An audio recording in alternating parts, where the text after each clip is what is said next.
தமிழுக்கு நிகர் தமிழே, தமிழனுக்கு நிகர் எவரே. 2 அடியில் நம்மால் எதுவும் செய்ய இயலாது என்று எண்ணும் மனிதனிடத்தில் 2 அடி குரலில் எதையும் நம்மால் செய்ய முடியும் என நம்பிக்கையை ஊக்குவித்தது திருக்குறள். வணக்கம் குழந்தைகளே. வணக்கம் பகலவன் ஐயா. இன்னைக்கான குறளை நம்ம பார்ப்போமா? ஓ, பார்க்கலாமே. சரி, பாடத்துக்குள்ள போலாம். இன்னைக்கான குறள் அதிகாரம் 81, பழைமை. குறள் எண் 805. பேதைமை ஒன்றோ பெருங்கிழமை என்றுணர்க, நோதக்க நட்டார் செயின். ஐயா, நீங்க சொன்ன இந்த குறளோட பொருள் என்ன?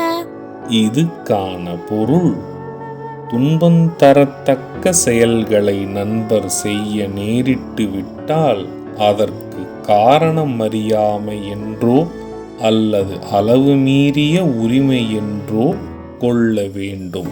இதுக்கு ஒரு உதாரணம் சொல்லுங்களேன். இதுக்கான உதாரணம், நம்முடைய நண்பர்கள் நம்மிடத்தில் துன்பம் நேரிடும் செயலை செய்துவிட்டால் அவர்கள் நம்மீது உள்ள அதிக உரிமைகளால் சற்று யோசிக்காமல் அந்த செயலை செய்துவிட்டார்கள் என்றே எடுத்துக்கொள்ள வேண்டும். நான் சொன்னது உங்களுக்கு புரிஞ்சுதா தீரன், இலக்கியா?